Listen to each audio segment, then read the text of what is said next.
Good afternoon. This is Annex 3, Regulation 1 to 4. Regulation 1 application, unless expressly provided otherwise. The regulation of this annex apply to all ships carrying harmful substances in packages.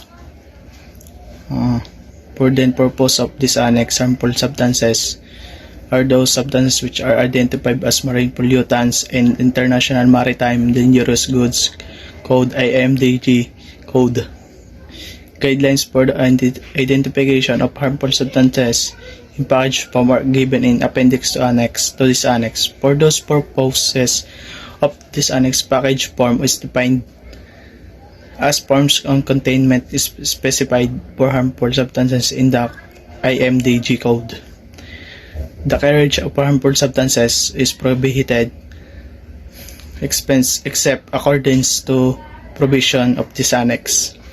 To supplement the provisions of this annex, the government of each party of the convention shall issue or cause to be issued detailed requirements, documentation, storage, quantity limitation, exception for preventing or minimizing pollution of the marine environment by harmful substances.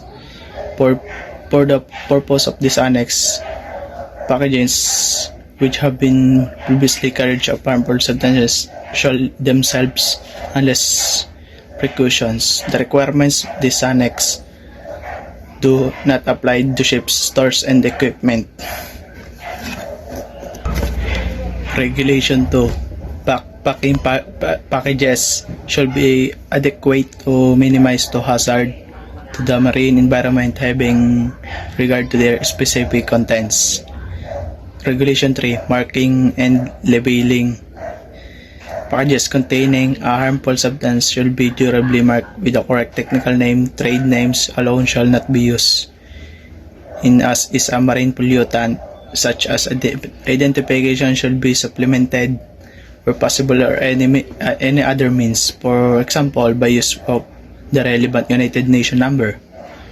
The method of marking the correct technical name and affixing labels on packages containing or harmful substance shall be such this information is still identifiable on packages surviving at least 3 months immersion in the sea.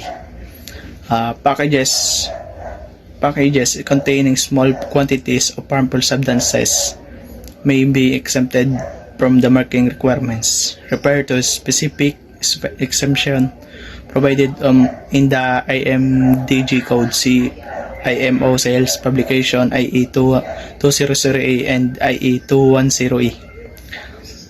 Annex 3. Regulation for documentation.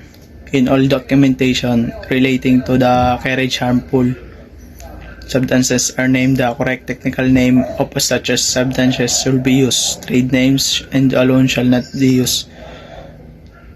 The shipping documents supplied by the shipper shall include or become accompanied by a signed certification or declaration the shipment properly packaged and marked, labeled, or placarded appropriate and other condition for carriage to minimize the hazard to marine environment. Each ship carrying harmful substances should have special list or manifest setting for the harmful substances on board on the location TUF. When the ship carries a special list or manifest or details of which plan require the carriage of dangerous goods by the International Conventions of the Safety Life at Sea, 1974. Reference to documents in this regulation does not preclude the use of electronic data processing (EDP) and electronic data interchange or ADI transmission techniques as an aid to proper paper documents, and that's all.